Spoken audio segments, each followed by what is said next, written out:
us who are joining us for the first time, to give you an idea of how the show goes.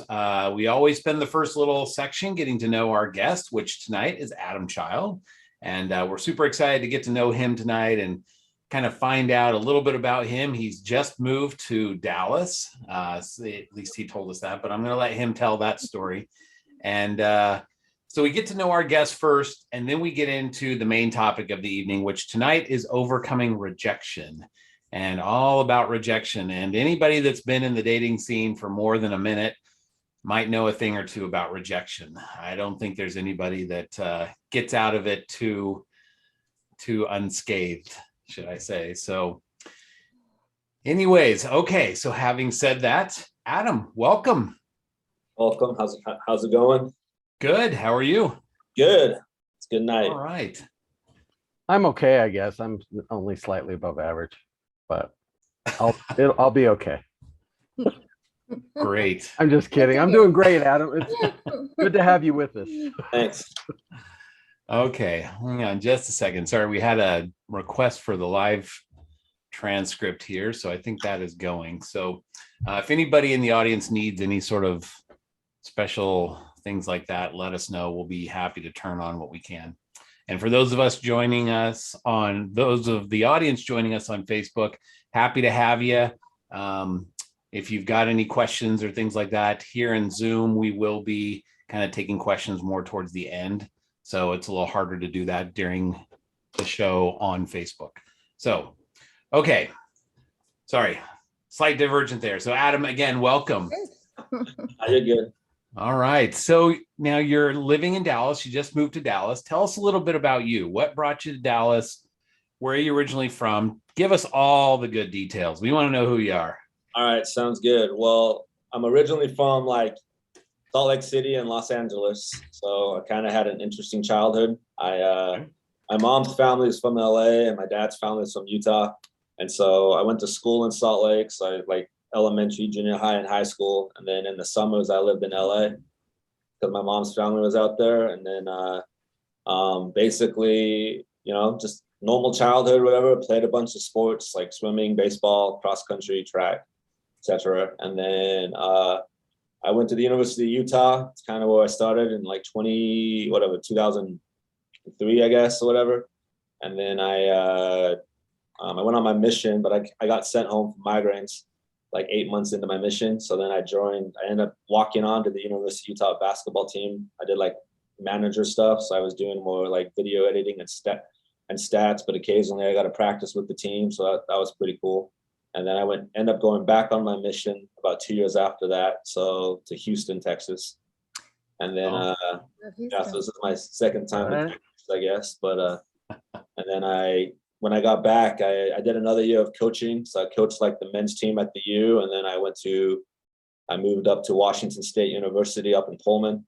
And then I ended up coaching the girls team at Washington State. And then it was fun. I mean, I kind of was fresh off my mission. So I was trying to, I was more gung-ho on church or whatever. And so, but, I didn't really want to coach basketball because I was talking to my coach and he was just saying, that he didn't see his family all but 15 weeks of the year because they're always gone. And so I ended up quitting that, moving back to Houston, and I got a job with the Houston Texans in the marketing department and sales. Very cool. So I sold suites and everything for the Texans. And then. So do you have any insights on why the Texans have completely lost their mind lately? I'm just curious. I don't know. It's craziness down. I don't know. The NFL is crazy. It's just conflicting interest, I remember I was sitting in the cafeteria once when I was working there at Reliance Stadium, and it was just the gossip and the chatter and it's just it seems disconnected in the franchise when I was there, so it seems disconnected now. But well, I think their owner died. I mean, we're totally going off on a tangent here. It's all good. But, their owner passed away, and normally they get a general manager who's kind of been around and knows what he's doing and knows how to build a team. And I think they hired some guy who was the team chaplain or something. And everybody's like, wait, what? You don't have any experience. And he's just wreaking havoc. It's just crazy. So it's almost like somebody hexed a spell on the Houston Texans and everybody's lost their mind. So, but at least he's close to Jesus. Right. Well, Let's keep everything. Let's keep our priorities straight. This is God's country, so I mean, I can't be too far away from it anyway. So he takes his water bottle like in practice, and he's like blessing the players, like "In nomine Patri, you too." So, anyways, yeah. No, that's all good. But the Texans have gone crazy, so I digress. That was a cool job, though. I gotta admit, that's like the first opportunity I had, though, to meet like professional athletes, I guess, because I mean, I met quarterbacks. My job with the Texans was I was in charge of suites, so there was about like I can't remember how many suites are in Reliant Stadium, but there was about I had 20 suites I had to cover, so I had to go. I did like high celebrity suites. I'd have to call like executives, so I would coordinate like professional athletes and cheerleaders and all that stuff. So it was a cool job. Cool. I would say when I was at Washington State, Klay Thompson was there for the Warriors, so I got to meet Klay and do some stuff with Klay back when he was a young gun before he started winning championships or whatever. But so anyways, I left there. So I was engaged. It didn't really work out. I went back to LA and then I got a job. If you guys ever watched the NBA, Kenny the Jet Smith, the TNT. So Kenny, Charles, and Shaq, right? Yeah. So Kenny has like an AAU basketball team program and a sports marketing company. So that was like the first taste of like just talking to everybody. So I got to go to like All-Star games. I got to go to Lakers games about like anytime I wanted to, Dodgers games. I got to go to like Hollywood events, Oscars and anything. So I just got free tickets to stuff. And then while doing that, I got a job in Disney. So I worked at Disney for the marketing department. So I got all access to Disney stuff. And then basketball never went away. I had a bunch of friends and knew I did basketball. So, and I was still coaching with Kenny's guys team. And then I ended up coaching high school girls in Los Angeles for about like 5 years. And then I got a job at Nike in Oregon. So I went there, I moved to Portland and I was up at Nike in Beaverton in the basketball division, still selling stuff. And then that led to me coaching community college at Mount Hood Community College over in Gresham. Yep. And then I did that for a couple of years. I coached men's for like a year. Then I switched to girls. And then I moved to Roseburg, Oregon about 2 years ago. But I mean, I love it. It's awesome. I mean, I still do recruiting for Roseburg. So I actually have to fly up to Oregon next week for 2.5 weeks to go train a bunch of kids up in Roseburg. If you guys don't know what that is, it's like an hour south of Eugene. So I know Roseburg well. It's a cool place. Yeah, so, but really what happened was kind of fast forwarding to Dallas or whatever. I don't know.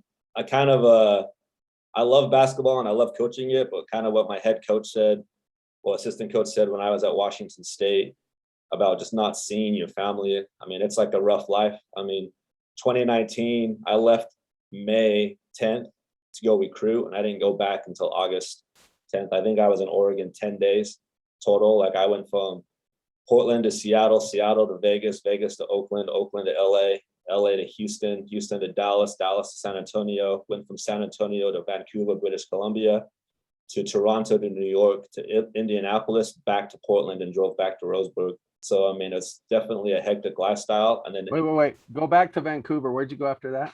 No, I'm just kidding. Oh, no, but it's, I mean, go ahead. This is the most important question all these girls in this audience are wondering.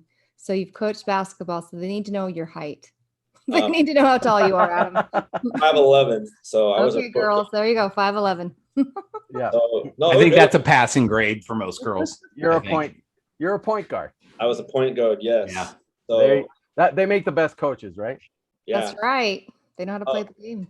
Yeah. It was cool. I mean, like I said, the biggest thing though was like, you know, I'm 37 or whatever. So I started getting to the point where like, you know, like Everett knows how big Roseburg is. It's like 15,000 people in the middle of nowhere. So, and then the single adult life in Oregon's not the greatest. Like even when I lived in Portland, I either had to go to Battleground, Washington or Vancouver or up to Seattle for any events. And so it really just when COVID hit, it just kind of gave me a window to like transition out. So I just started an MBA program in sports administration and marketing.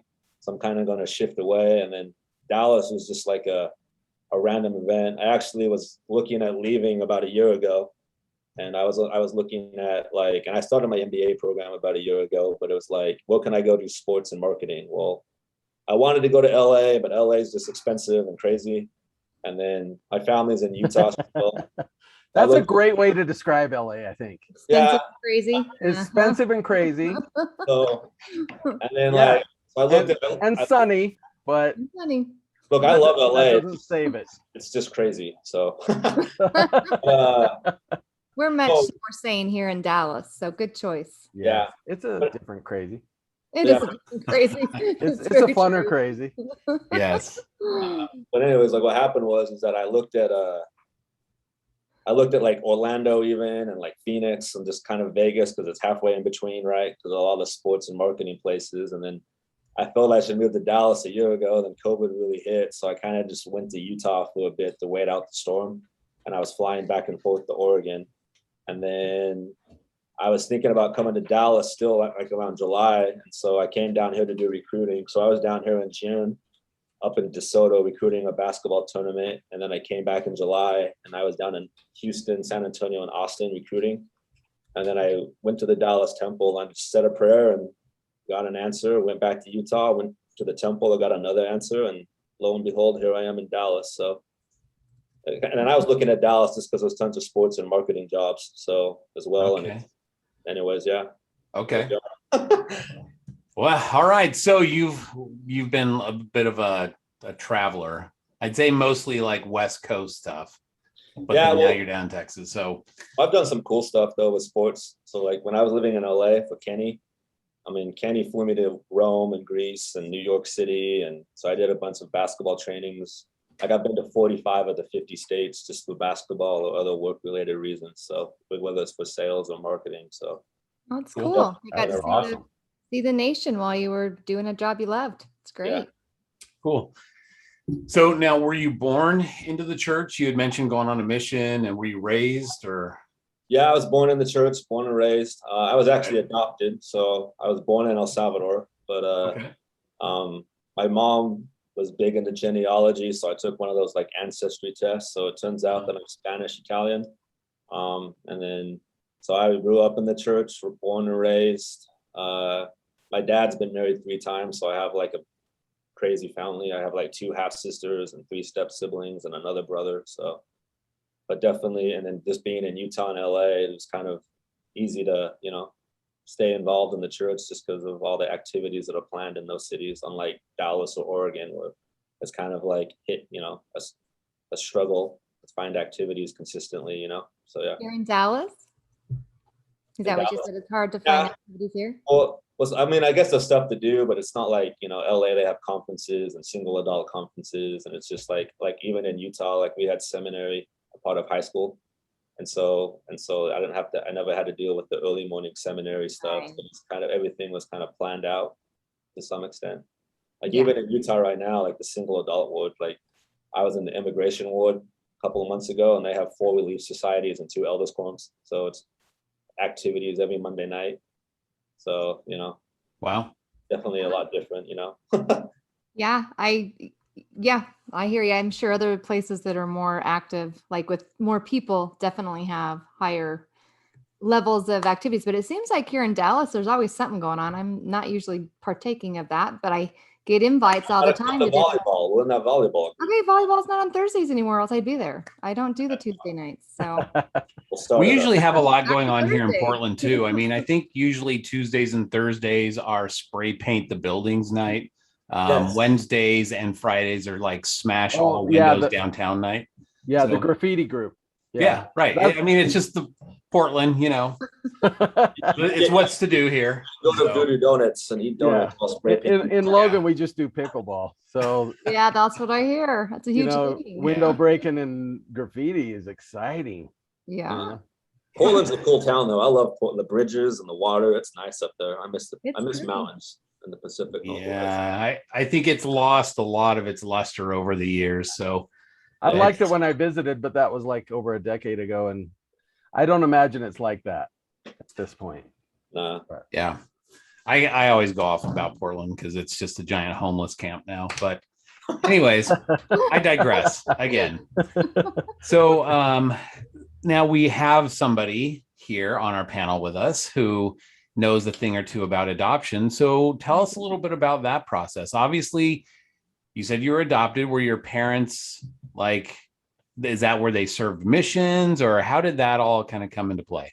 Yeah, well, I don't know. I was adopted when I was 6 months, and so I don't really know my like birth story. So all I know is that like my dad flew down to El Salvador, and at the time it was like a civil war or whatever going on. So I mean, all I really know is that my mom's name was Rosa. My Spanish name was Juan Carlos Galdemes, so they changed it to Adam. Juan Carlos. So That's awesome, bro. yeah, so really quick. So like I'm John Charles too. So that's a good name. yeah, man. But and I went to Spain on my mission. Can you imagine? Are you really a John Charles? I am a John Oh. Charles.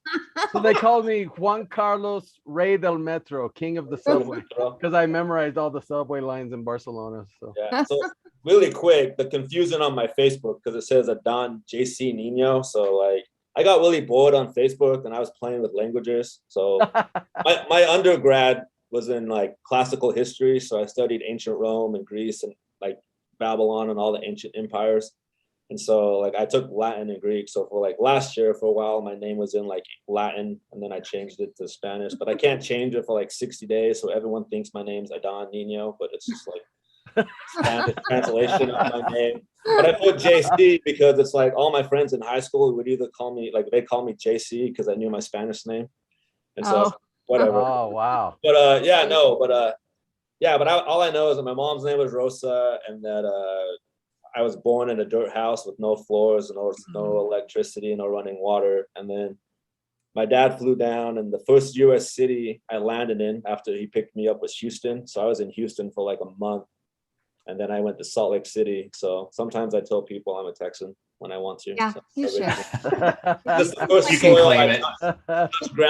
touch ground in, so whatever. I tell Everett that he needs to claim Texan too. Like I try to claim it, but I can't because I am not. But I try to be a fake Texan. But y'all that have been here when you're born, y'all should claim it. Yeah, I was born in Texas, so there's some Texas roots here, but yeah. Well, Adam, I have 2 adopted children. My 2 oldest are adopted. I got them when they were 2 days old, though, just within the U.S. They weren't in different countries. But do you feel like you've, I don't know, sometimes adoption is a touchy subject. Some people, it's a negative kind of feel about it. Or for me, it's just full of love, and I love the topic of it. How do you feel about your adoption? Are you wanting to like find your birth mother, or are you just content with your adoptive parents and just having that line, which is fine? I'm just curious though.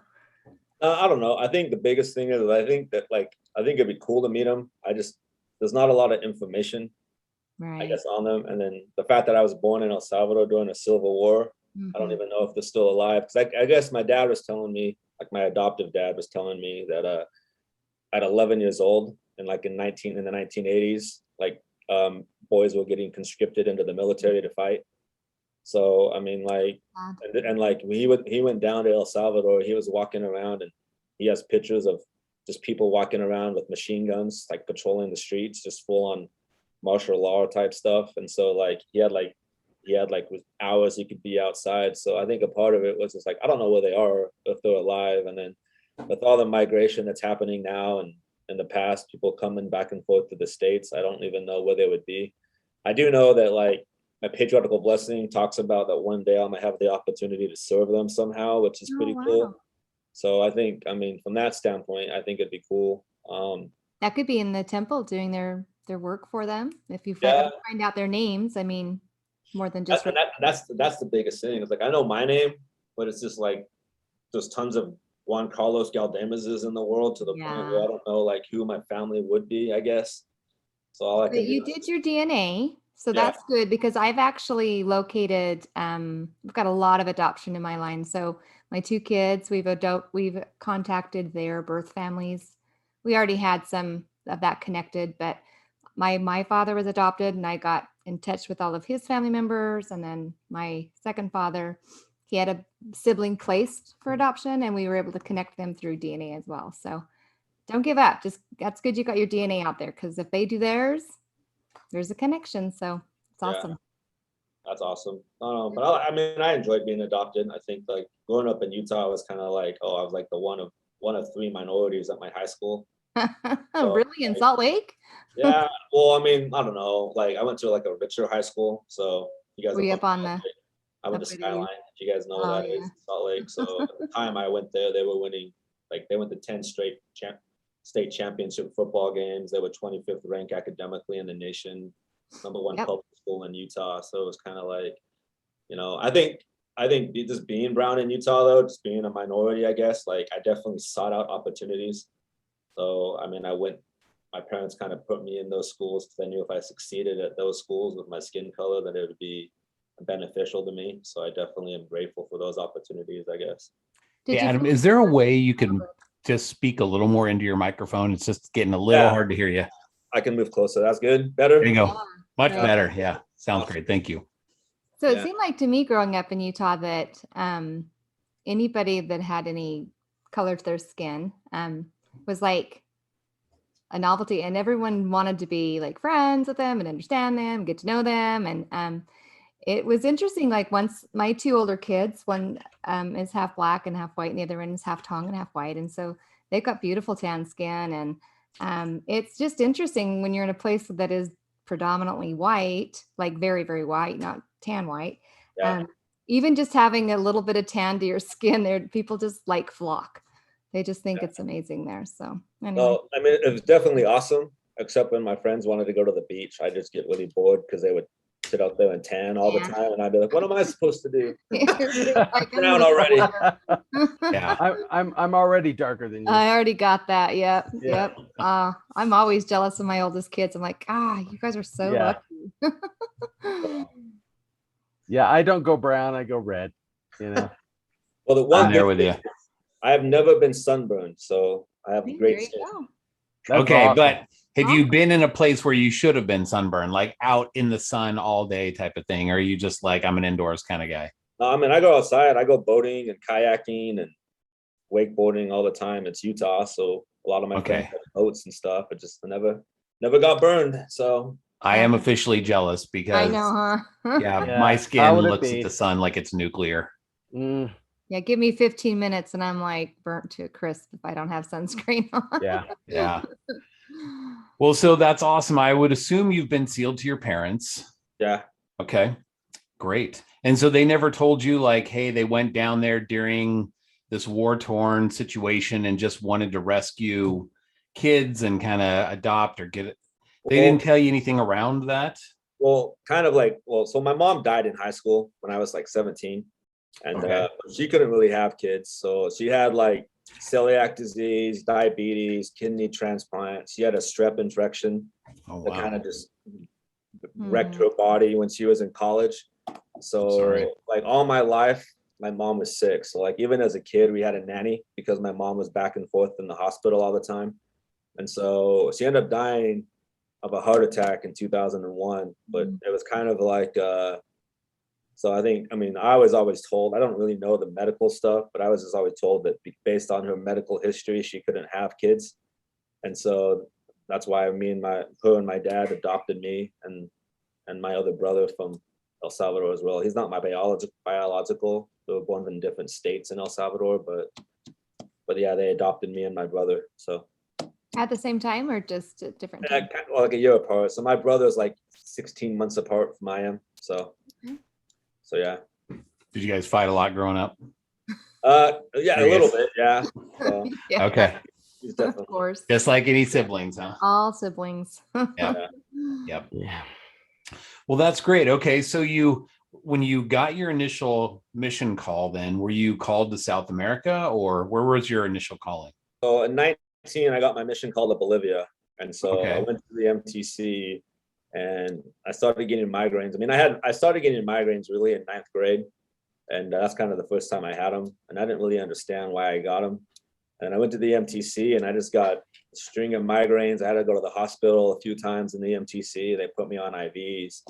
And then eventually they sent me home. And then I was in Salt Lake City. And for about 2 months, I was knocking doors on the Salt Lake City South Mission, which is like where I lived. So it was interesting to see people that I went to church with as a missionary.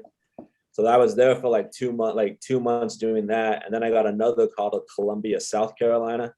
And then I went back to the MTC and I still got headaches. And then I eventually just kiboshed it. And so that's when I went to the basketball team at the U. And then 2 years later, I went to Houston. But I found out that the reason I was getting my migraines is just food related, like MSG and the food in the MTC, like processed foods, all the processed food. So the food in the MTC is what made me sick. So I'm just glad I still went on a Spanish speaking mission. So that's cool. I think the food in the MTC makes a lot of people sick, to be honest with you. So No, seriously, you got to bless the hell out of it to survive the MTC. Yeah. Right. No joke.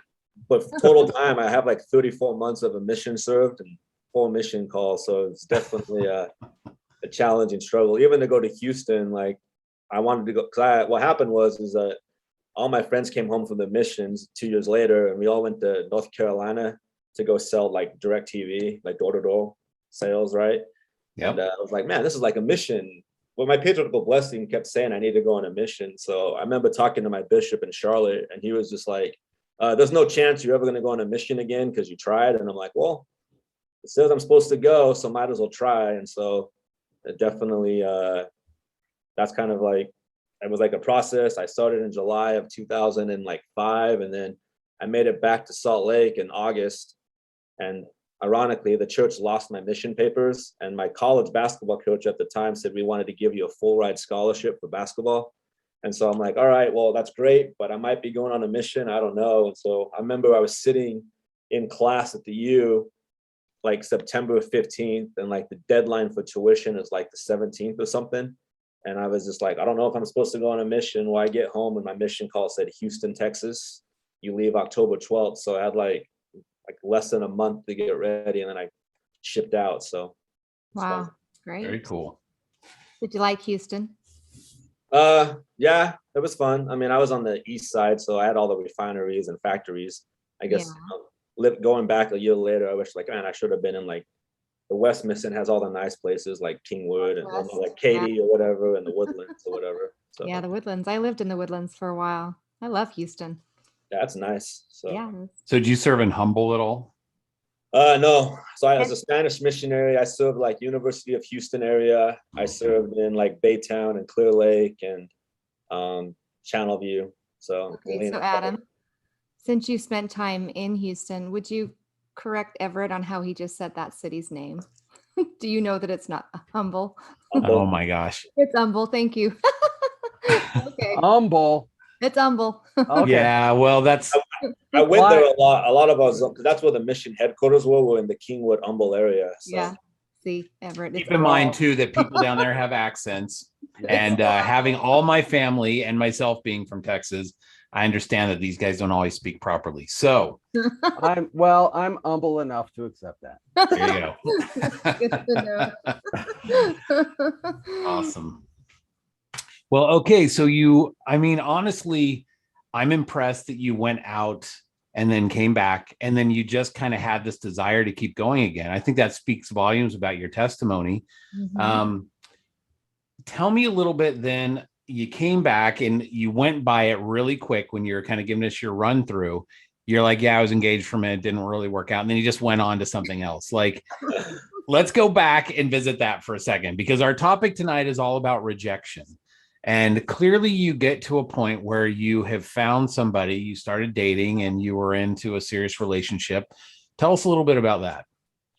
Yeah. So kind of what happened was, I mean, the effects of going on, like, because I don't know, if anyone who served a mission, you don't just lose like 2 years, like you lose like registration dates and you miss like class windows, right? And so I lost the total of 4 years of actual college. So when I came back, but I finally came back, I was 26 years old, but I was technically almost a junior. And so I went to Washington State, and then when I came back to Houston, after that, I was still in school and I was trying to figure out school online. The plan originally was to go to University of Houston, and I got in, but when I got down there, they said to me, none of my classes transferred in, and I had to go back to Washington State and do school online. And then when I met my girl, I mean, her family was like, I mean, it's whatever. Her dad worked for NASA. They lived in Clear Lake or whatever. And so they were really, really wealthy. And so at the time, I don't think it was a right fit just because I wasn't in school. I was still in school. I didn't really know what I was planning to do. I just left coaching basketball, and I was very much in transition, trying to find a job at the time in Texas. So, I mean, it was definitely a learning experience, but I mean, okay. So this sounds a little bit like The Notebook, where they've got like the ritzy rich parents, right? And like, oh, you're too good for him. But she really liked you, and her parents were kind of the deciding factor type thing. Yeah, and that's kind of what it was. Like, she was cool. It's just like, and I saw the writing on the wall from the get-go. I mean, her dad was just like, you're just not the right fit for the family. You have the qualifications, but you don't have the chemistry. And then like, I told her like, look, I like you, but I don't want to be the cause of like family rejection or whatever, you know what I mean? And so, I mean, I saw the signs early, but she just was like, no, it's my decision. So I'm just like, okay, whatever, sounds good. So, but no, we ended up like dating, I think for like 6 or 7 months total. And then just, it didn't work out. She ended up like, the fighting got worse with her family and everything. And then eventually she actually just, I mean, for a while she was sleeping at a friend's house because it just got bad. And I'm just like, I had to call her dad and be like, look, I know where your daughter is, because they just weren't really talking a lot. And then it just became a hostile environment, and then it just fell apart after that. And so I just kind of just like, all right, I'm done. And then I need to get out of here and go back to LA. And I just felt like I needed to leave. So yeah, that's kind of what happened. Was that in Washington at Pullman? Well, when I met the girl? Just the whole relationship? No, well, because I got back from my mission October 2007, and then I didn't go to Washington until 2008. So I was up in Washington 2008 to 2009, and then I came back to Houston in 2009, and then I left back to LA around 2011. So I met that girl when I got back to Houston. So ironically, she served in a ward where I served my mission. I didn't really know her because she was like in another building. But I guess she recognized me. So it was one of those things where like, when you were on a mission, I had a crush on you. And I'm like, okay, so that's cool, I guess. But like, she was definitely more interested in me from the get-go, and then it kind of just developed out. But yeah, again, it just became a timing thing. And then, like I said, I saw it early. And so that's kind of the biggest thing. We talked about rejection, right? Kind of jumping into it.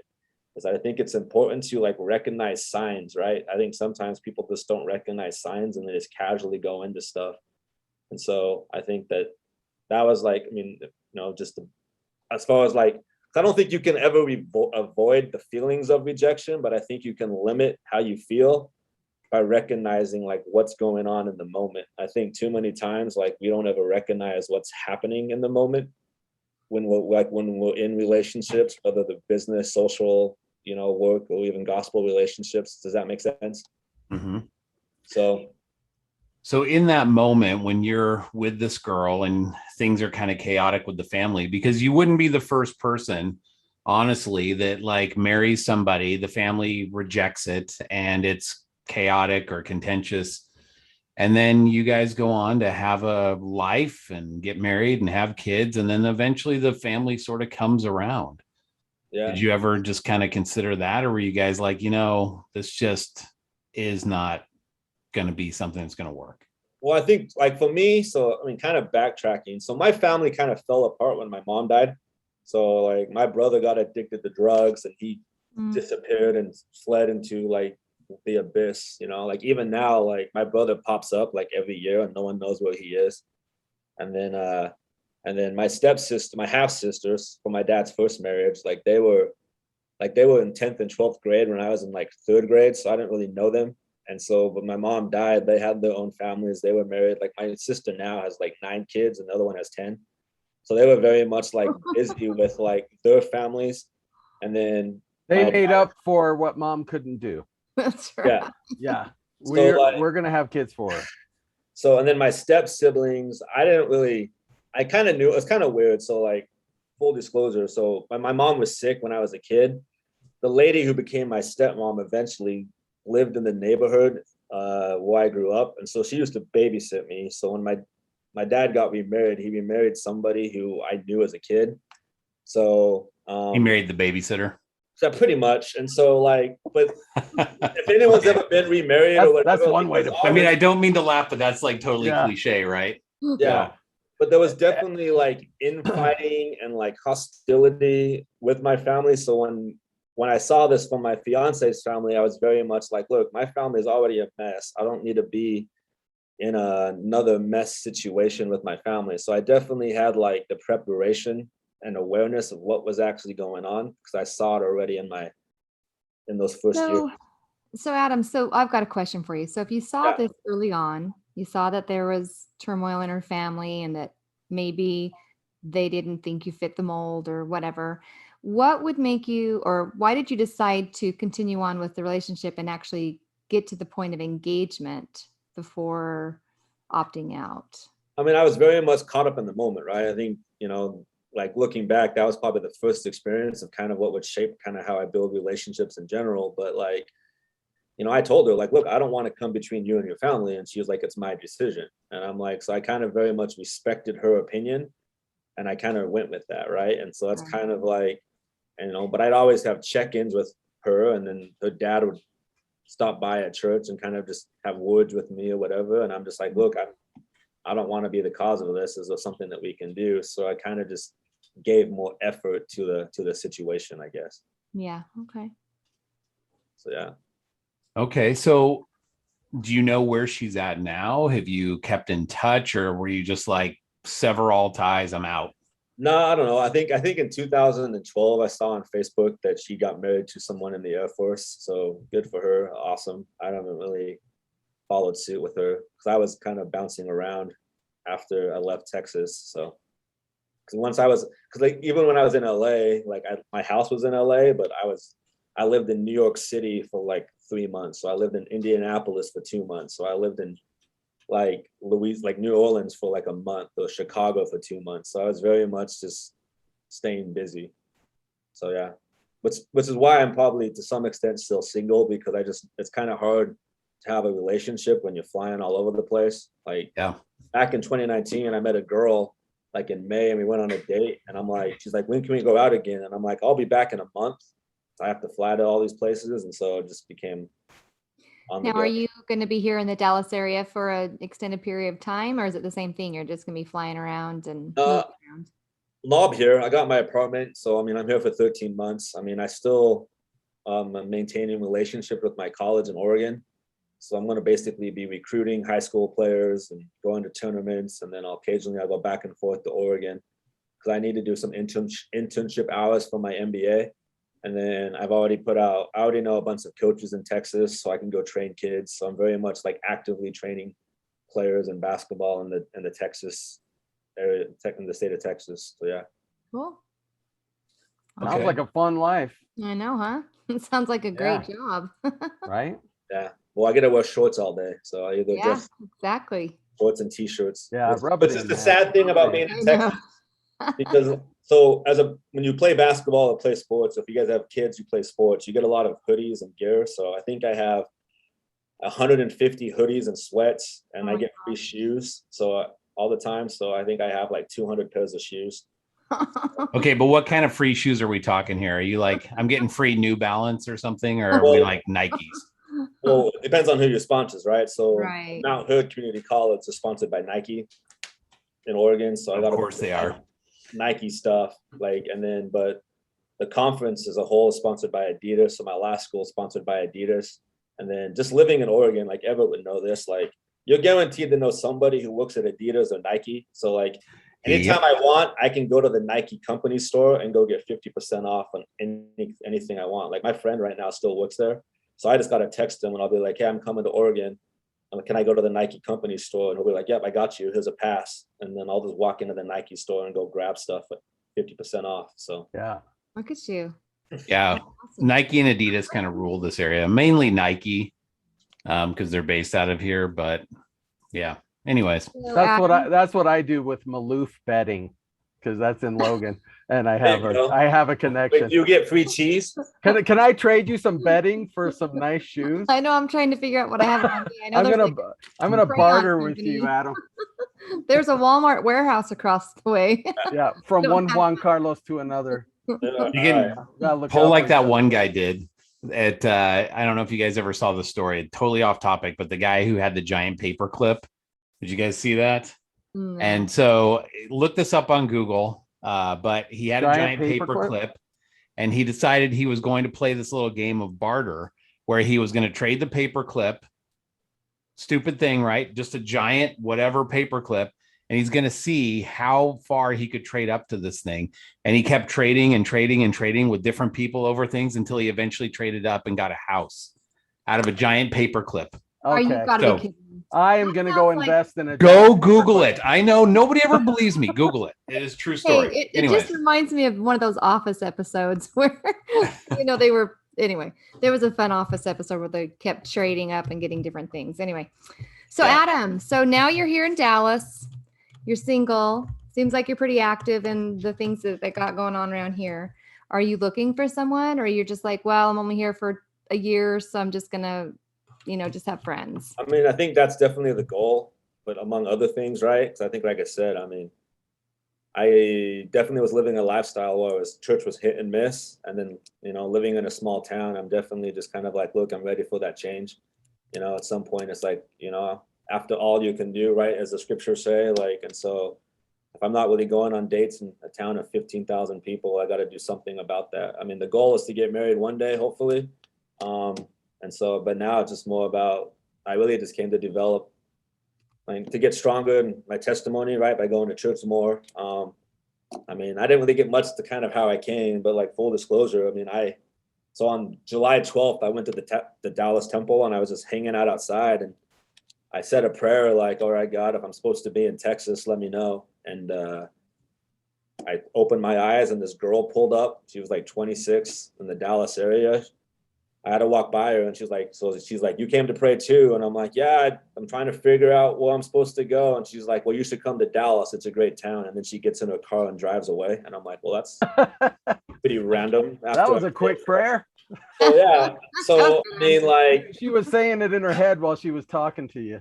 So, but I mean, like, and then like, so then I'm like, okay. And then I went to the Bountiful Temple a week later, and I did an endowment session, and that's kind of, I just had the feeling like, come to Texas, right? And so, the next thing was, where should I live, right? And I just got the impression. So I live close to the temple, which is awesome. And so I feel like that part of the reason why I'm here is just to jumpstart my church activity again. Not that I wasn't active, it was just hit and miss. Does that make sense? You were traveling a lot and just never had a home base. Exactly. And so I definitely feel like I'm here for the right reasons. And so it's definitely spiritual, focusing on my MBA, which had to happen eventually, because coaching in college is fun, like it's great, but it's just like the amount of hours with an MBA and recruiting and all that stuff. It's definitely, I knew at one point it would either, like, I couldn't do it like 3 things at once. So I'm kind of, yeah. Just to kind of get a little bit of a picture of what your dating life, obviously you've been busy. You've been all over the map. Church has been hit or miss, as you put it. And you're kind of just trying to get established and your feet underneath you solid someplace.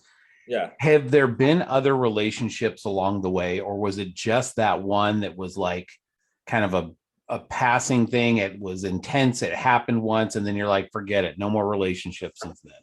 I mean, there was definitely a period. So like, full disclosure, I mean, after everything went down, I mean, I went back to LA, and I wasn't really like as active as I could be, because I was just kind of exhausted from like the whole thing. And so for a while, it was like 2 years of inactivity, and then like, whatever, not really going to church or whatever. And then around 2012, I just kind of started going back, and then I moved to Oregon in 2016. So, and then that's when traveling started happening. And I definitely had dates. Like, I've had girlfriends, I had relationships in Los Angeles, and then I had like 3.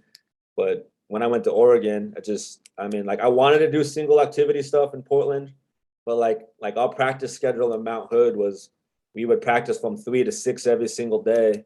And then Everett would know this, trying to get over to Vancouver on the bridges at like 7 o'clock at night is tough with all the traffic. And so I just never had windows of availability to date. And so I didn't really have a girlfriend since 2016 till about now. But the other side of it is just like, basketball's rough. So like I said, we're getting done at 7 o'clock at night, but we would play games Thursday, Friday, Saturday, Sundays. So the days that most people want to go on dates and hang out, I was busy traveling with my team. So my free days are weeknights. And so it's just kind of hard to meet up with people and plan things on weeknights. But I mean, I left for Utah last July. So I mean, I've definitely been on dates. I've definitely jumped into the dating scene, just because I've had those opportunities now that COVID kind of just in a weird way allowed me to slow down. So I'm definitely making new friends. So that became an opportunity. What was that, Don? I just said that became an opportunity. Yeah. I've noticed that, something like COVID, it becomes sort of an obstacle for some people. But I can't tell you how many clients I've had or just people I know, and they're like, my life's been better. Like I've had more opportunities.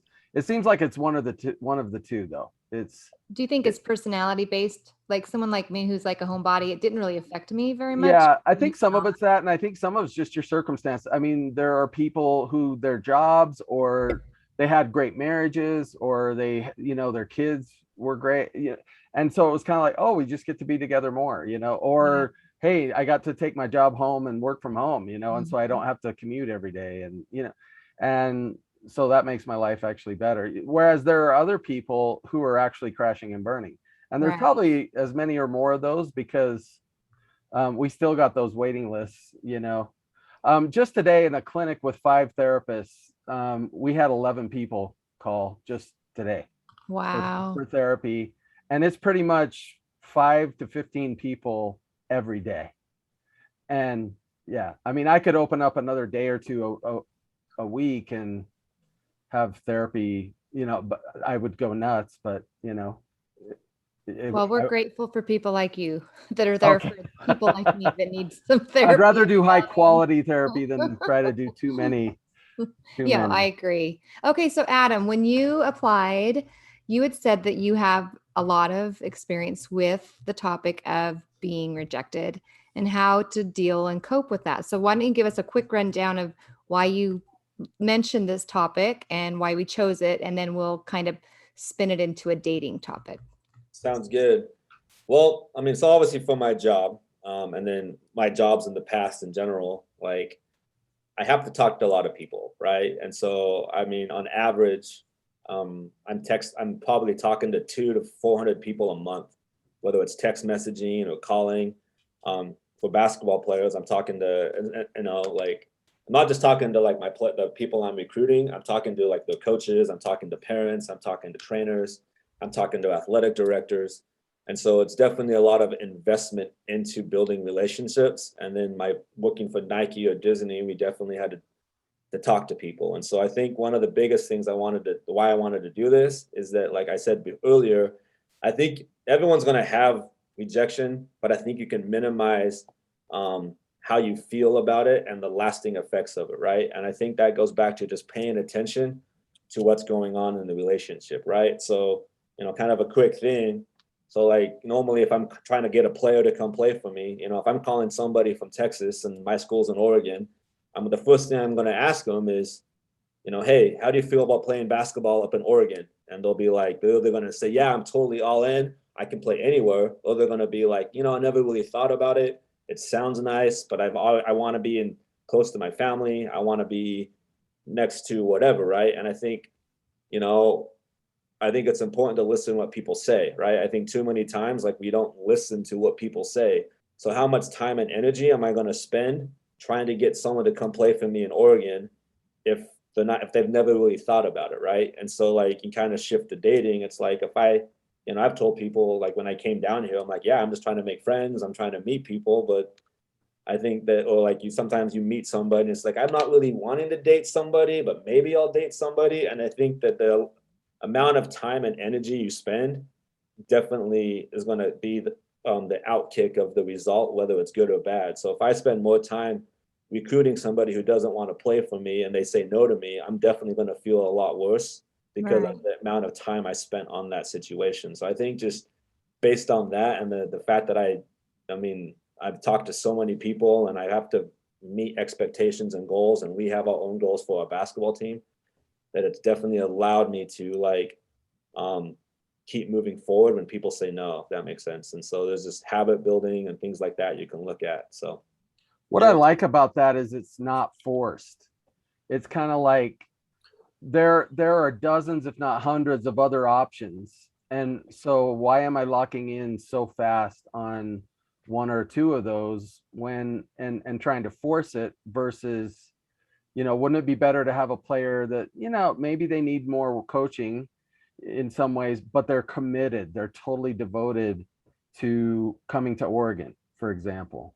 And so how have you talk about the side of it where you employ that philosophy, and it, by letting go of some people where you feel like you're forcing it, it's led to people falling right into your lap?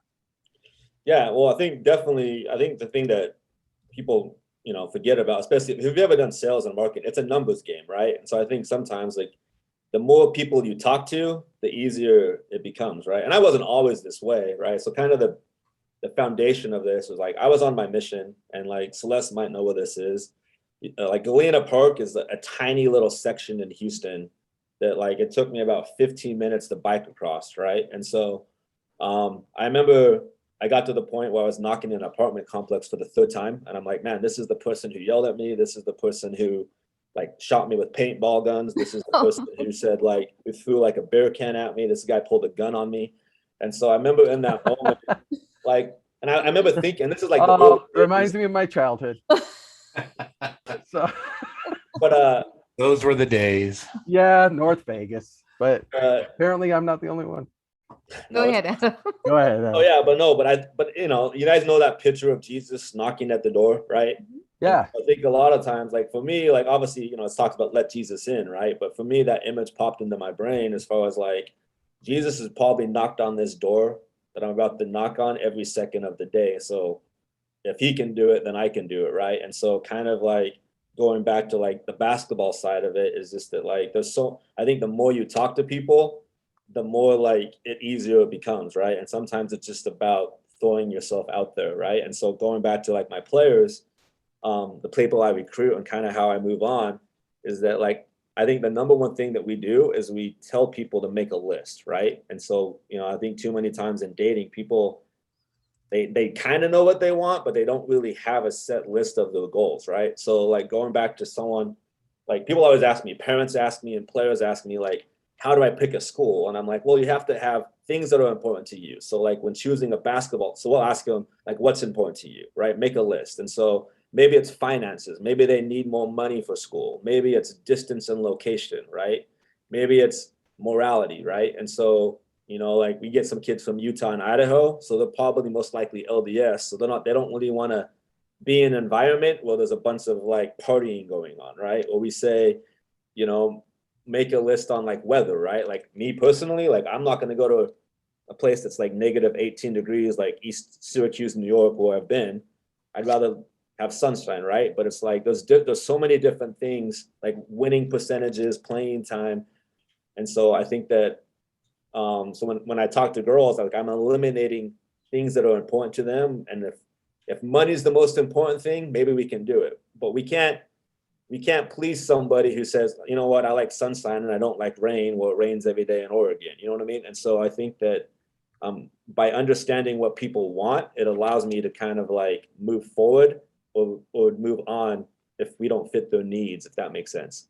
Well, I think that's important, especially when it comes to dating, like for us to be able to realize that just because we're not somebody's cup of tea doesn't mean that we're any of less value, right? Like, so it's okay to accept the fact that maybe we're not the right person for someone else. And then in that moment, just move on. Like, if you keep hanging on, keep trying to force it, I don't know. It like you said, it'll be a bigger rejection because you spent more time investing into that relationship. So, but the hardest part is that, when you're in the single scene and you're trying to find your special someone, rejection's a part of the game, but it doesn't get any easier, I don't think.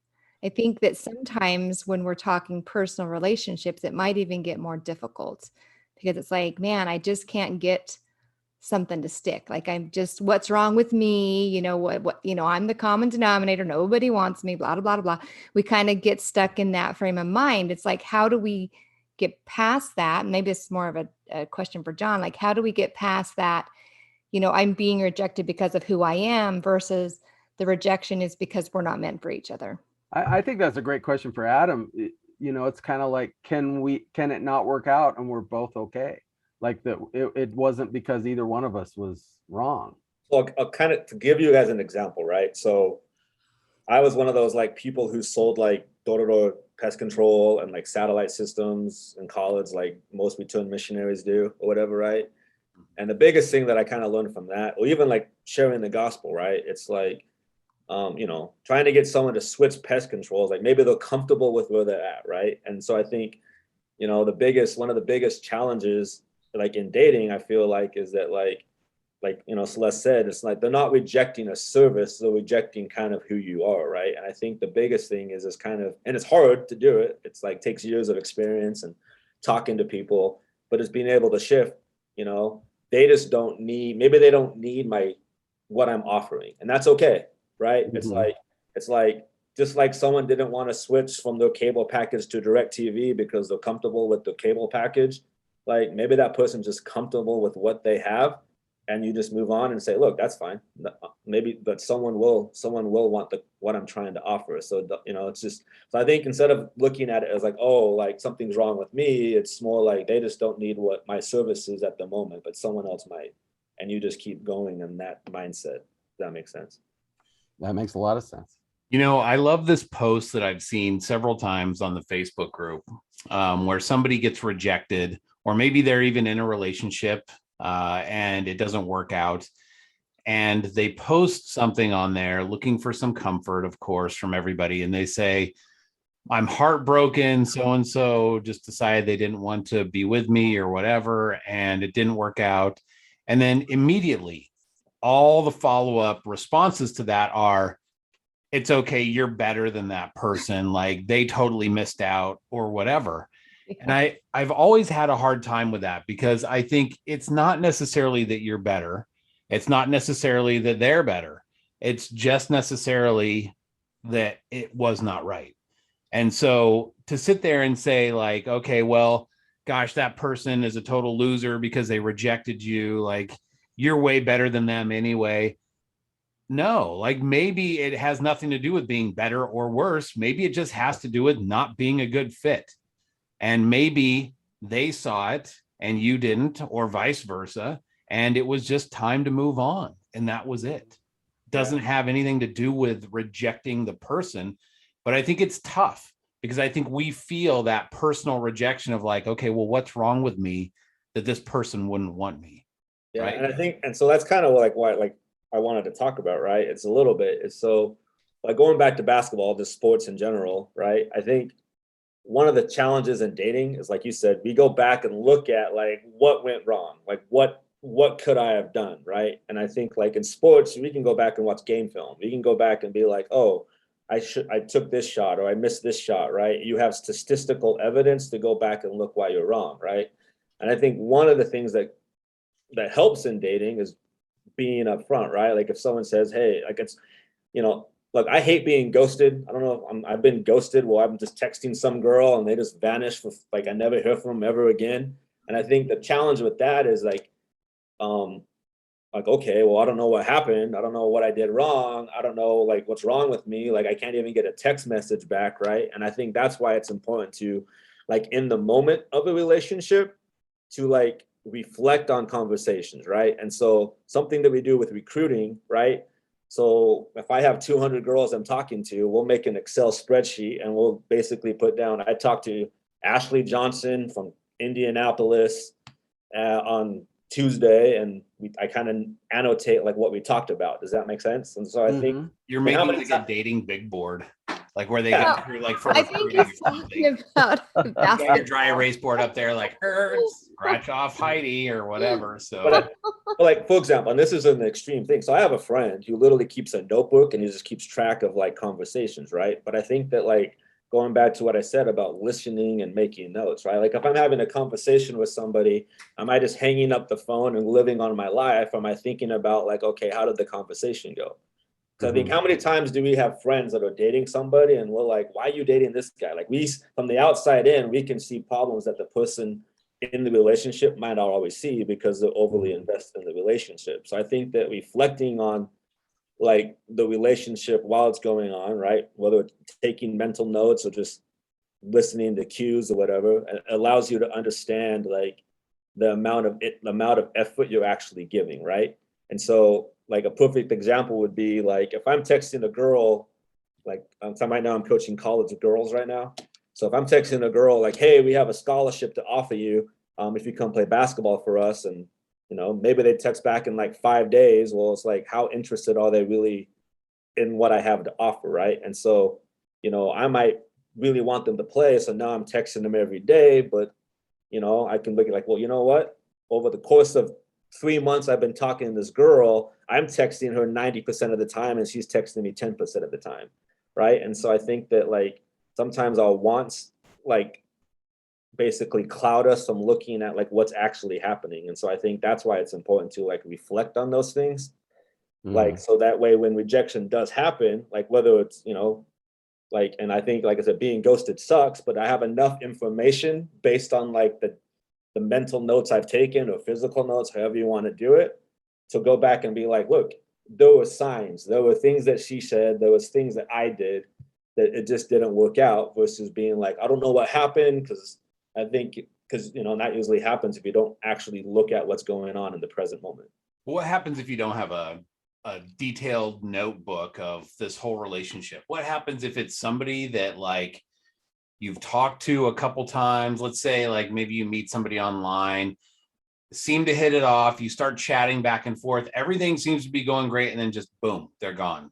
Maybe you've been chatting with them for a week, and then I mean, well, that's the thing. I think, like I said, in those cases, it's like I chalk it up to a bad game, right? It's like sometimes you just don't know why you have a bad game. Like all the video evidence, you just don't know, right? But I think it goes back to preparation, right? And so I think that it's just like you just chalk it up as like, you know what, maybe I just had an off night, right? And so I think when it comes to the dating thing, I just like there wasn't enough time, but there's also, you can look at it as like, well, I didn't have enough time to gather information, so you just got to move on and keep talking, right? But I think you can learn from previous experiences.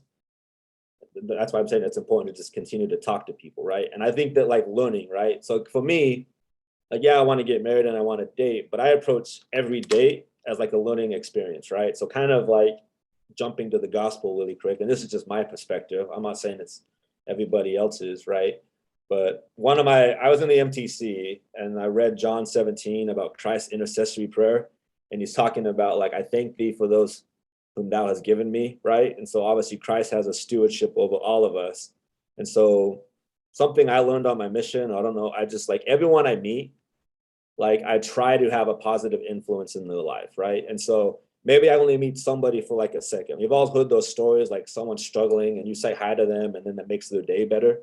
And so I think that if we can try to, whether it's like one day or like a short conversation, I think that if we come off as somebody who tries to make their life better, and I think that then we can have no regrets, right? And so I think one of the things is that like, so for going back to sports, whatever, we always tell girls like, hey, are you ready to quit basketball out of high school? Are you going to regret it, right?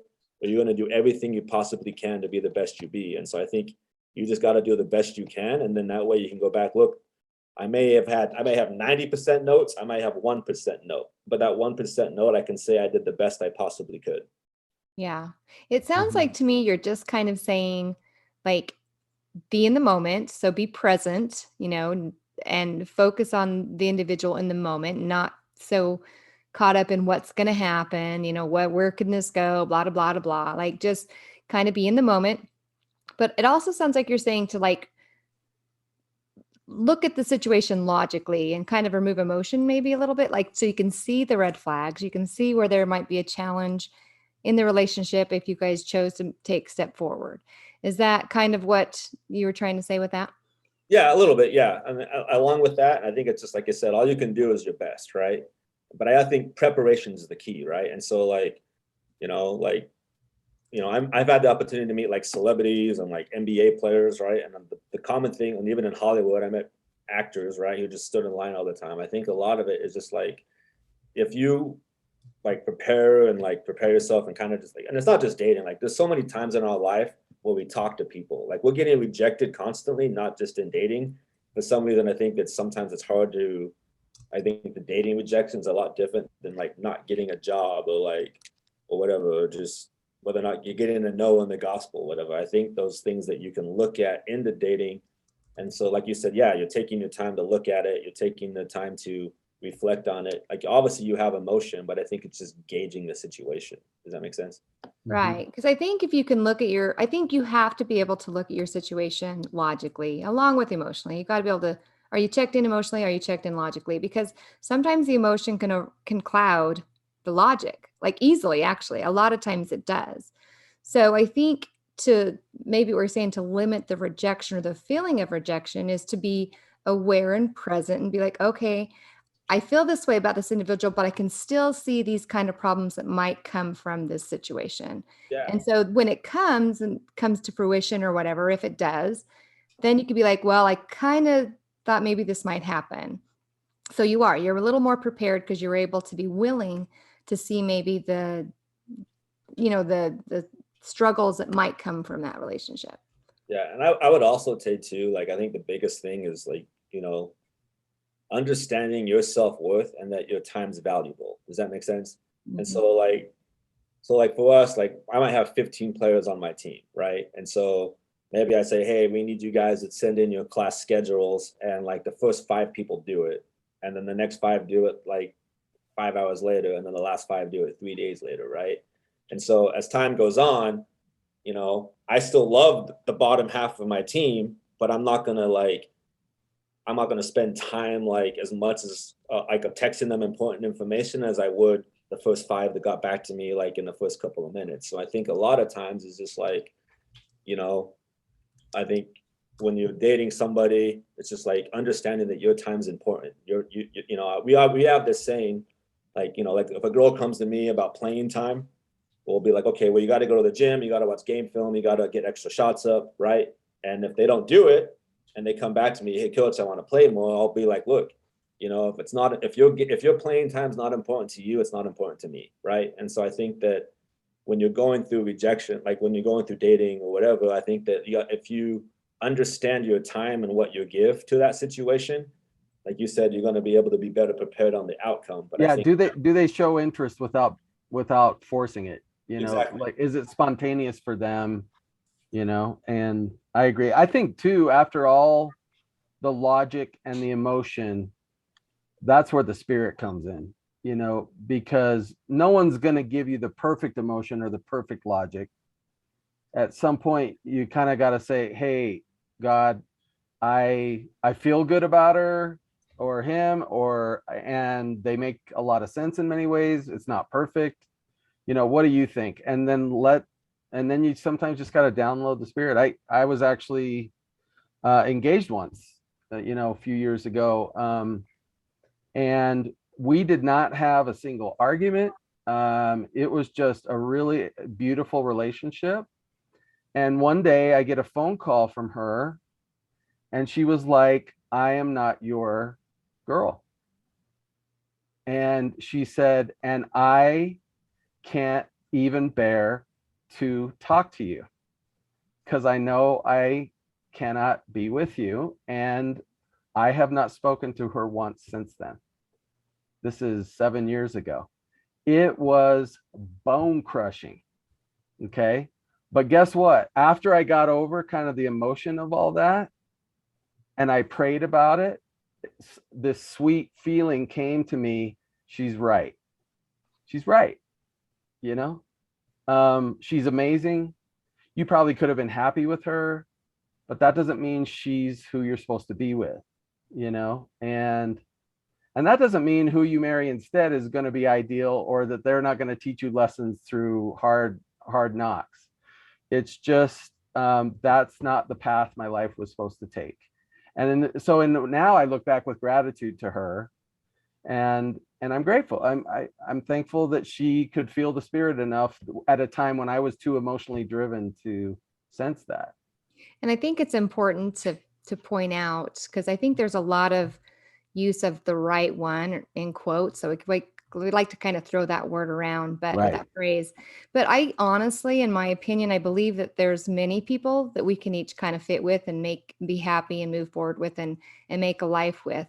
So maybe if we find one and we think that it would be perfect or they'd be perfect for us, and it falls through, that doesn't mean that we lost the right one. Like, it just means that one isn't going to work, but there are the right ones out there. Like, there's a lot of people we can be compatible with and make a great life with and be happy and be in love with. But so I think sometimes people think like it's just that one person out there, and it does end up being, I guess, one person, but I think that there's multiple people that we can connect with and make that type of a relationship with. So. You know, and to go back to John's situation, imagine how difficult that must have been for that girl to make that phone call. Right. And Yeah. when you take that, and I know there are other people who get into a situation where they're like, I feel like this isn't right for one reason or another, right? And in that moment, they don't know how to handle it. They don't know how to approach the other person.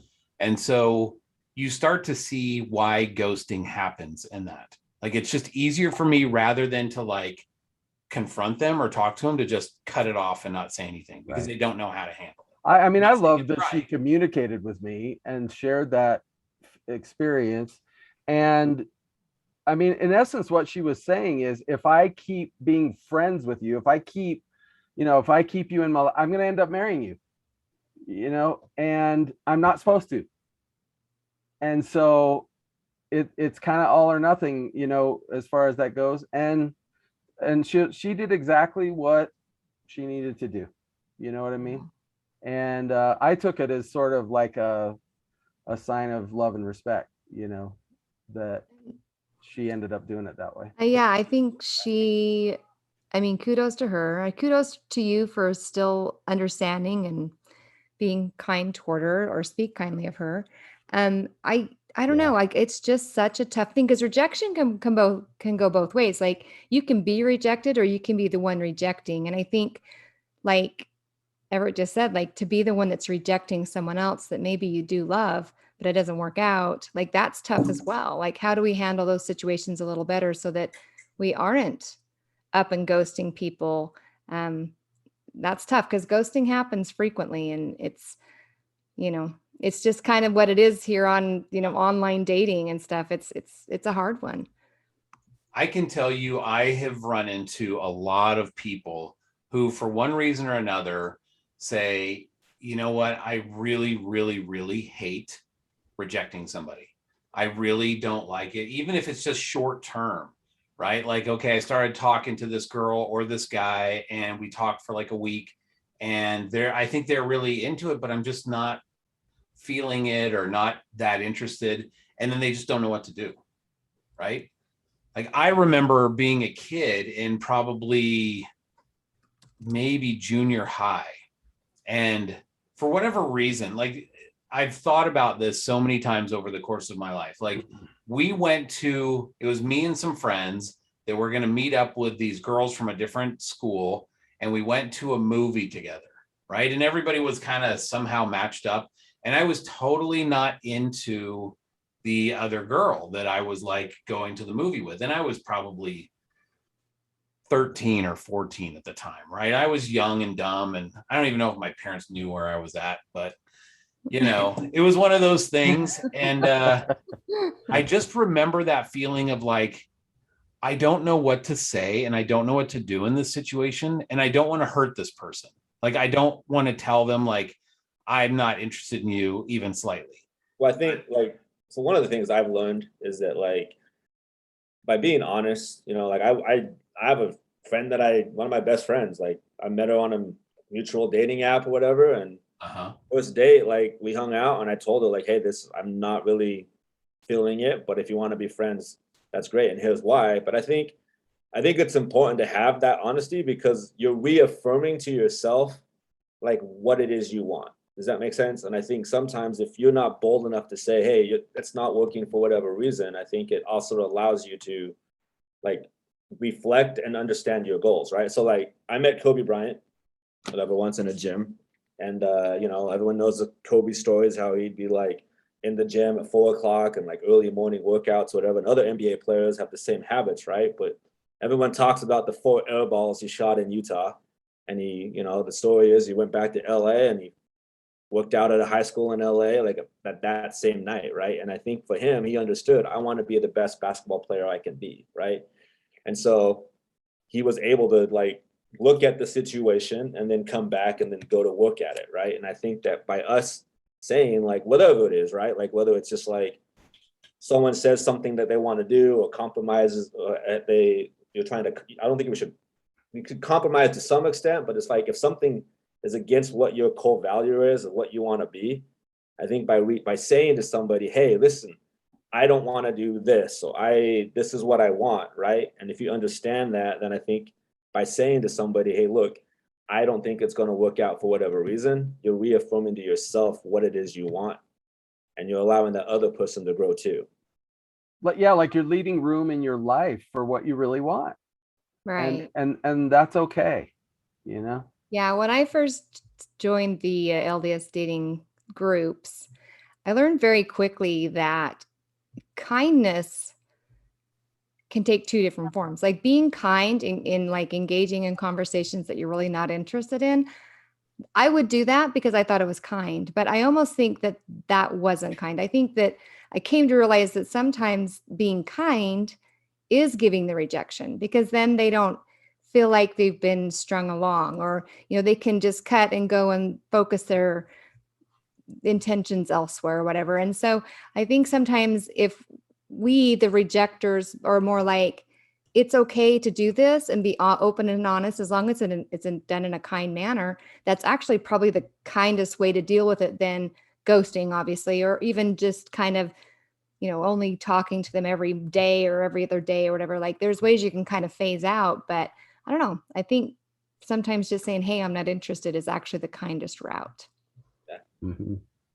But that can be a very difficult conversation to have when you're somebody who does not like that type of confrontation. Right. Amen. So, I mean, there's not, I couldn't go and like open up a gym at like 4 o'clock in the morning and practice rejecting somebody, right? Like as much as I'd want to do that, maybe I could, I guess. I just put their picture on the wall and be like, okay, so-and-so, it's just not going to work out. And I just do that for a couple hours. One of the examples I like to use, you know, going back to basketball, whatever, right? It's like, you know, the thing that I hate most, I have to text like 300 girls a month or whatever. And then a lot of the time is just like, you know, you got some people who never text you back, some people who text you back. But we always tell all girls, like even when I coached high school, and I coach at a junior college now, a 2-year school, is that you never know who that person might know, right? So by doing things kindly, like what if I have a college coach texting me and I never respond or whatever, and then I don't come off as like a nice guy or whatever, ghosting somebody. What if that guy gets a job at the school I'm trying to play at, and he looks at me and is like, well, I don't want Adam because he ghosted me or he wasn't responsive. Does that make sense? So I think Ironically, it's that karma, man. I was going to say, someone in the chat just brought it up that she tries to steer him clear and like give him a different, like introduce him to someone else. Like if she's not interested in him, she tries to give someone else the opportunity, and that kind of lets him down easier. And yeah, it makes a nice, smoother transition, and you're not burning bridges, right? Because you never know who that other person might know, and they might have some negative words to say about you. So yeah, absolutely. Yeah. I just think, you know, it's tough for those people who are in that moment. And I think especially, I'm sure John has seen this a lot in his work, for those people who maybe are fresh off a divorce, they're maybe a little more fragile. I think in that moment, rejecting that person would be exponentially more difficult, right? Because I don't think anybody's out to, well, there's probably some people that are out to just hurt other people and be jerks or catfish or whatever they're doing, right? But I think for the most part, people typically mean well. And when you're in a relationship with somebody who maybe just you feel like they're just delicate and you want to treat them delicately, but you're feeling like, man, this just, I can't do it. This is not the right thing for me. in that Mhm. moment, that is an extremely difficult conversation to have. Right. So I think to listen, whether we accept or reject someone, both of them can be a good barometer of where we're at in the healing process and where they're at in the healing process. And some people get accepted and they fall apart. Some people get rejected and they fall apart. Actually, I was having this conversation with a client today. He's not a member of the church. He actually had a girlfriend and they had a baby together, and she ended up just ghosting, like leaving him, not ghosting him, but like they stay in touch because they have a kid together. But yeah, she just went and shacked up with some other guy, and that's hard for him to handle, obviously. And so he was telling me today, he said, I'm scared to date other women, and I'm feeling like, am I going to get rejected? And what was really interesting about it today was sort of being like more flexible, like being careful with our expectations of people.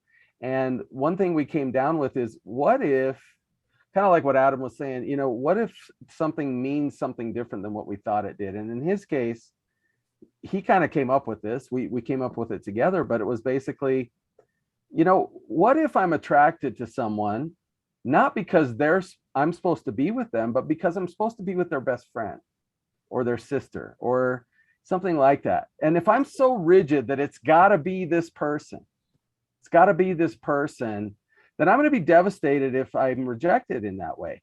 But what if I handle it well?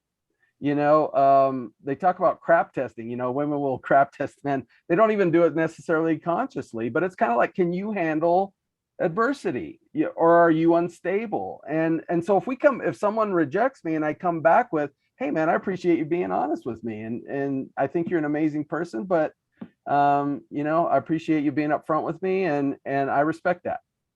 If you come back, crap tested, what is that? Well, the other word is what's yes, okay. often used. Yeah. I knew you were doing a substitute word, Yeah. but what is that exactly? As the Scottish say, shite tested. But basically it's a test of your masculinity. It's a test, not toxic masculinity, but just your ability to be stable, to be confident, and so anyway, his thought was, why would I react poorly to that rejection when in reality, later on she has a conversation and say, I really wasn't interested in this guy, but I got to tell you, I've been kind of mulling over him a lot lately because of the way he handled the rejection. And I've even thought of, maybe I do need to go out with this guy, but hey, sis, or best BFF or whatever, is like, I think he would be great, Whereas if I throw a pity party and I get all pissed off and, upset about it, it's like, yeah, stay the heck away from that guy. You see what I'm saying? Yeah, and absolutely. So I think there's more to handling rejection well than just what it does in the relationship that rejected us. I think it says a lot to people in that entire circle. Right.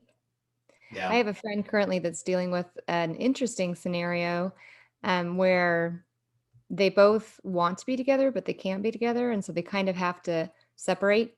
And it's a different type of rejection. It's like we know we need to do this type of rejection. I don't know. It's still just as difficult for him, I think, and her. And I don't know. I think sometimes making that step is it's just the smarter choice. It's the better choice.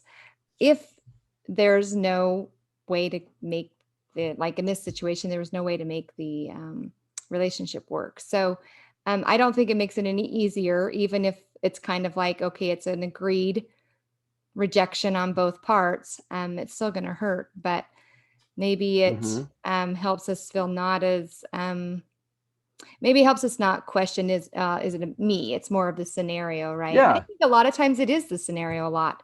It's not necessarily about the individual some of the times. So I like it as an opportunity to find out, what am I made of?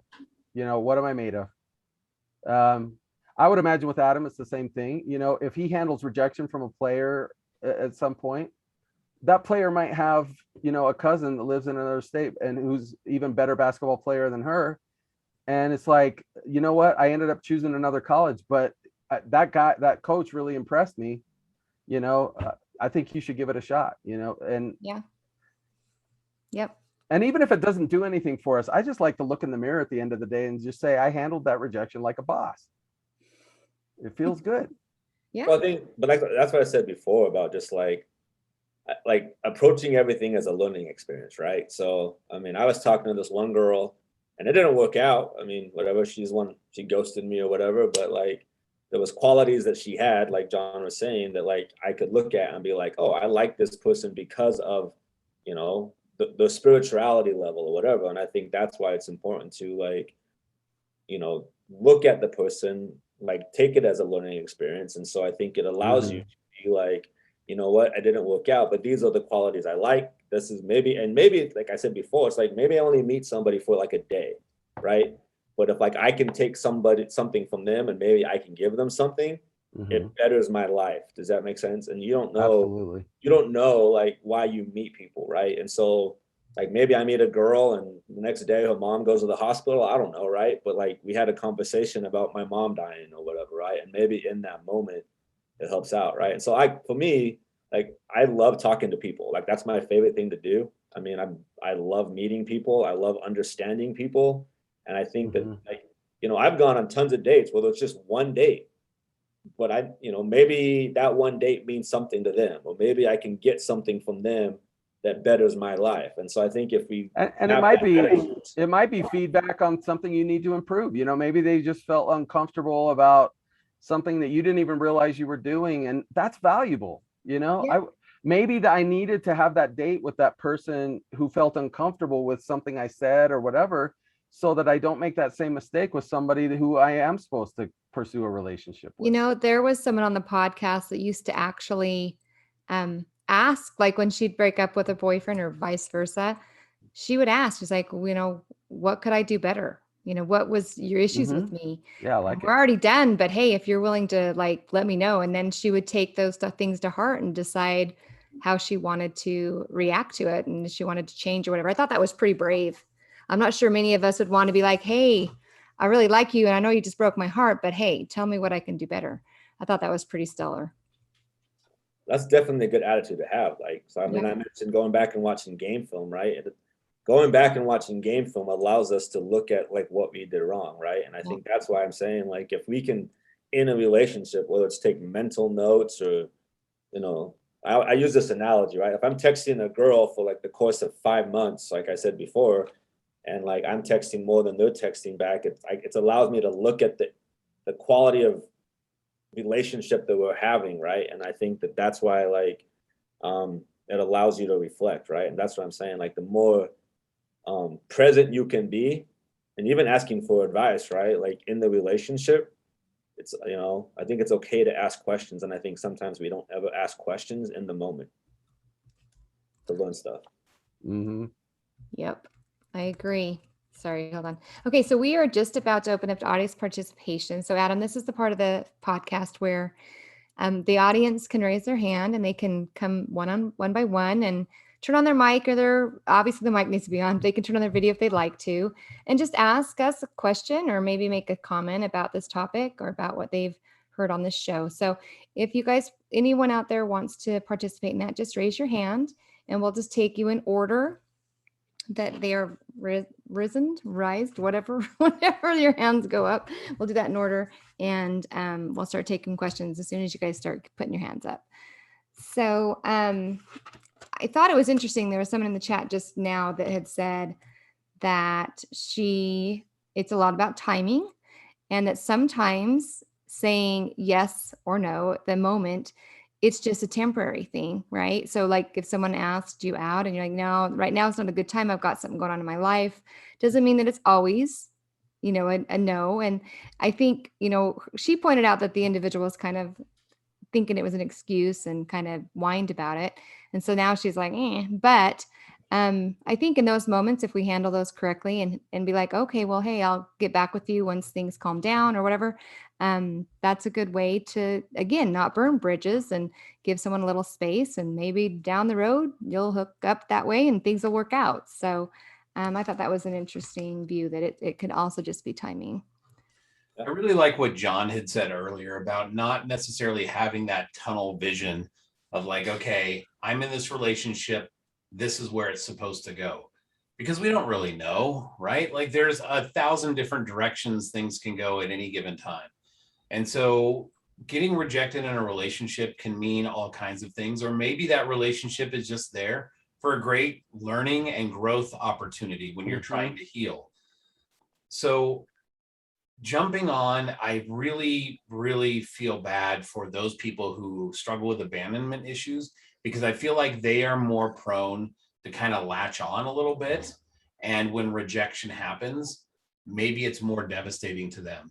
And John, you probably work with people with those abandonment issues. And yeah, that's huge. You know? yeah, And you got to help them kind of calm that trigger down, because it can really get you into trouble, you know, and they'll often tend to be very anxiously attached, you know, begging, longing, you know, love me, you know, and it's just like, if we could soften that to where you still want the connection, but you're not desperate, you know, just like people who their fear of abandonment leads them to push away, you know, and run, you know, and if we can soften that, and it's like, no, allow for some connection, and yeah, you might get hurt, but hey, that's just part of life. If you want deep connection, at some point you're going to have to take risks.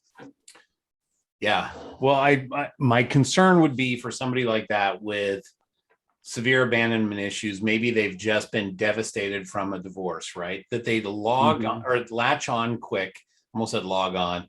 They're probably online too, but they latch on too quick to somebody who comes along, and then it's like a bucking bronco, right? Like the relationship is turbulent and they're just holding on for that 8 seconds. And it's like, you need to let go, because this is just right you up, right? It's not a good situation, but yet they can't.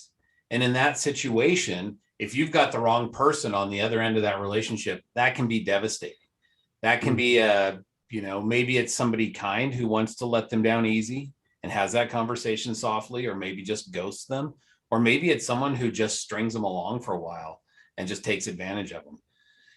That kind of thing can be difficult. So my concern on something like that would be somebody who has those abandonment issues, maybe hasn't healed yet from a relationship, and is trying instantly to fill that void, to get into that next relationship or whatever, and it'll all be okay. Instead of taking that view, like John said, and like, hey, you know what, let things play out how they're going to play out. Maybe it'll be a stepping stone. Maybe it'll be a relationship, or maybe I will find a different avenue through this relationship to the one I'm supposed to be with. I don't know, but I'm okay either way. And that's the hard part I think a lot of people struggle with. I see that online all the time.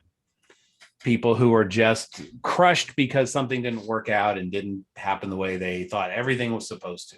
Well, I think it's balance. And Adam, you tell me, like, that balanced perspective, meaning show interest in people, don't like be too hard to get, but at the same time, don't be desperate either. And I think that's what's most attractive, whether it's in coaches or dates, or if you're looking for a job, or, you know, I just think we want to associate with people that push us a little bit, but not too much, and give us space, but not too much. Yeah. Well, I think so I took down notes, whatever, but I just like, one of the things I always say is like, give what they give, right? And so I think that, like, to some extent, you know what I mean? And so, right. Like, if they're giving, you know, going back to recruiting, right? Like, if I have someone who's texting me just randomly, hey, what's up? I had a good game, right? Then they're more engaged, so I can be more engaged. And I think sometimes that we have kind of like match their energy. Exactly. Yeah. And you can go a little bit above that. But I mean, if I'm over sharing with somebody who's guarded and doesn't want to have those conversations, then it's going to be hard for me to even process that information in my head, because I'm like, okay, well, they're not giving me anything. And then so maybe I give a little more. But if that doesn't change, I think it allows you to understand, hey, maybe something's wrong. Now it's okay to, hey, am I coming give them some strong? space. Am I not coming on too strong? And if people are unwilling to have those conversations, I think it's okay to cut back, right? I think you just have to match that. And they might come back to you a couple days later and say, hey, my best friend got in a car accident and it's been really rough the last few days, and that's why I didn't get back to you. Sorry, coach. And then it's like, okay, yeah. But I think that goes back to what I said, like, even something like that though, by taking mental notes, whether, right, like, so recruiting, right, like we have an Excel sheet where we can be like, we talked to Ashley on Tuesday and she texted me back on Thursday. I think, a month after talking to somebody, whether it's dating or business or whatever, by going back, you can be like, oh, it allows you to see the level of engagement people have, right? And so like, Right. you know, how many excuses do they have, right? Whether it's like, I mean, the car crash is a real thing, right? But, you know, oh, coach, I had a car crash. Oh, coach, I'm sorry, I just didn't look at my phone. Or, oh, coach, or whatever, right? And you can see, it allows you to see the type of person, maybe subtle hints of like, maybe they are consistent or the inconsistency. And I think that's why it's important to have mental notes or keep track of like how Right. things are going. I like it. There was a question asked in the chat a while back, but Allison was curious if there were any steps that we could give. Probably this might be something for John, I don't know, but steps that we could take to move forward after that moment of rejection. My thought is, first of all, I think, because sometimes I think we try to like skip processing the feelings. We're like, oh, I can't be sad about this, I'm just going to move forward, right? I think that for me personally, you would have, like, I think it's important to feel those feelings and validate those feelings and then find a way forward. But what other steps do y'all think we can give people as advice for them? Well, really quick for me, like, I mean, obviously gospel wise, right? And again, it can be different for everybody. But going back to my analogy of Christ knocking on the door, right? I mean, something that, I mean, that I think about, and I know it's not the same, but going back to, you know, Christ atoned for all of us, and so he feels what we feel. I mean, Christ went up to Jerusalem with basically the whole city hating him, right? And so I think that sometimes we get caught up in the moment of, oh, this one person doesn't like me or love me, but there's tons of examples in the scriptures of Alma going to jail or whatever, right? Like in the Book of Mormon, of all these, like Joseph Smith getting tarred and feathered, right? And all these things. And I think that to some extent that like we get so wrapped up in the moment of one thing that we forget that there's so many other people that need us versus like, and that love us and are willing to help us get through whatever. And I agree with you. Like I said, I think it's important to feel those things, right? Like going back to sports. Yeah, I mean, I used to get all beat up because I had a bad game. Like, oh, I can't believe I only scored 2 points. I know I'm better than that, right? And I think, yeah, you're gonna have pain. You're gonna have feelings. I mean, I dated a girl, and you know, I talked to my friends about it for like 3 weeks afterwards, right? Like, what went wrong? Like trying to process the information. But I think if we can, in the moment, it allows us to disconnect ourselves from the person and look at the situation. And then once we can, if we can learn from the situation, we can move on. If we can't, then it just goes back to like, our time is valuable. If it's not important to them, it shouldn't be important to me. Does that make sense? Right. Yeah. So just looking here in the audience, does anybody else have any sort of questions or any experience that they've had with rejection that they would like to talk about? If so, go ahead and raise your hand or just send either Celeste, myself, or John a private message and say, hey, I'd like to kind of discuss or ask a question about something. We want to make sure that everybody kind of gets a chance to discuss this, because in the dating world, this is something we all sort of face to one degree or another. So Adam, one thing I wanted to ask you, I mean, obviously you've dated a lot. Has it been a priority for you? Is this something that rejection has kind of held you back from starting a family? Or is it just like, you know, I'm just more career focused? Or I think like, I mean, going back to after my engagement, like full disclosure, like there was a lot of stuff that happened. You can give us half disclosure. I'm just kidding. Yeah. Well, I mean, well, there was a lot of stuff that went down. We'll settle for that. That just kind of shook my testimony on some things. Mm-hmm. And so there was about, like I said, 3 years I wasn't really going to church. So a lot of it for me was just more like, I mean, I always wanted to get married in the temple, but I wasn't really living like a temple life, and I didn't want to marry a non-member. And so, I mean, my first girlfriend after getting my failed engagement, like I left Houston in 2010, and my next girlfriend I had was 2013. And then when I went back to LA, and then I had another one, and that was just more of a, she was going to school, it didn't work out, we liked each other, but it was just kind of like a good separation. And then, like I said, in 2016, I went to Oregon. So a lot of it was like more, I didn't really have time, and I wasn't really in an environment to date. But, you know, like I remember I was sitting in a gym up in like Oregon, like in 2019, and I just had a feeling, whether it was God or whatever, just saying, hey, look, you know, it's great that you help all these people's kids, but it's time to get on it. So which kind of allowed me to like, okay, what do I have to do to change what I'm doing, you know? And so I think more of it was just like location and timing, and then the fact that after my engagement, I was kind of bummed out for like 3 to 4 years, I guess, if that makes sense. So rejection did hit you pretty hard then after that. Yeah, pretty much. I mean, I tried to date, like you talked about before. Like I think sometimes, like whether it's being divorced, I've never been married, right? But I think there was times where I was trying to date and I was trying to go on dates, you know, and I had a bunch of girlfriends and dates, but a lot of it was more like, I don't know if I'm ready, I don't know if I'm not. So I think it's okay to like, but in those moments, I didn't really have a clear goal of what I really wanted. I was trying to prove to myself that I could love somebody after my failed engagement. Why reality, I just needed to take the time to figure out myself and kind of what I learned. Does that make sense? But I'm almost grateful because like after the engagement is when I got into like Disney and the sports job and I had to start talking to people. So in one weird way, God kind of gave me opportunities to like meet and talk to a lot of people to overcome that. So yeah. Right. So Well, oh, go ahead, Everett. no, go ahead. Did you have a question? No, I was actually going to shift a little bit. So you go ahead. No, you're good. Go. Okay.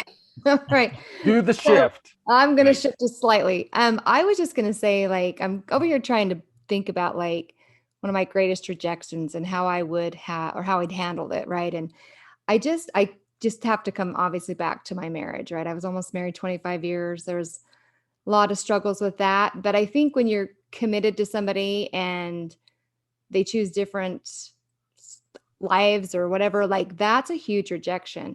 And after that many years, it's kind of like, it's like a whole shift in your life, right? And I was trying to think like, how did I manage that? I don't know if I managed it like perfectly by any means, but I did the best I could. But I think that for me, that my strength came from having faith that the Lord, despite my husband's choices, which the Lord's not going to intervene and change his choices, right? And I was the innocent party in it all. So despite having to go through pain that I necessarily didn't deserve, I knew that I had faith that the Lord would somehow not only correct it, but like almost like abundantly bless me. Like that's what I kind of feel like. I feel like, you know, I went through a lot. I held firm to my testimony. The Lord carried me through the majority of it, but I turned to him to do that. And then with that rejection, I feel like on the other end, now I'm prepared for him to like bless me for dealing with all that for so many years. And I think sometimes when we're in the middle of it, it's like, dang, this is tough. This has been a really hard rejection. It's a tough one. But I think if we can kind of have like an internal view, like, yes, it's tough now, but you know what? The Lord has my back and he's going to compensate for any failure or any choice that someone else's agency has affected me negatively somewhere down the line. He's going to compensate. And so that for me, like just relying on the Lord and having an eternal view is some of the steps I took to kind of get past that major rejection. I agree with that. The eternal perspective definitely helps, right? It's like understanding that it all works out in the end, or like all trials are for thy good, right? As the scriptures say. Right. I think, yes, it's definitely hard to see it in the moment, but I think that like, if you have that eternal perspective, it definitely allows you to be like, yeah, things are rough, but in the end, I still get my mansion if I keep the commandments. So right. At some point it's going to work out, right? Yeah. I mean, who knows when, but there is a plan in place if I remain faithful and adhere to his gospel and, you know, ask him for support and guidance, like at the end somewhere, he That's will the thing. and he will give me massive blessings, or all of us blessings, for enduring something that we may not have really deserved. So Yeah, it's that law of compensation. I like that. And then it becomes a matter of faith, you know. That's the other thing I talked about with my client today. He said one of the other things he noticed is the rejection from the woman who left him provided contrast. You know, how much more did Job's blessings in the end mean to him for the fact that he had been left with nothing? right. You know, and so it's kind of like however low you go, that's how high it will feel, you know. And it's almost like God says, I will make it up to you 100-fold. Right. You know, like everything will come back to you and then some and then some and then some and then some. Yeah, he's promised us that. So we have to Yeah. grab onto those promises and be like, okay, this is tough. Mhm. I've got a lot of fears. I don't know how it's all going to work out, but you know what? He said it will. So I'm going to just trust and have faith in him. Right. And that doesn't mean that you can't be sad, or that you Right. can't be brokenhearted, or you can't even be devastated. Right. It's just, but at some point, hopefully you'll just go back to that. Like the memory will go back to, this isn't over and God's got my back.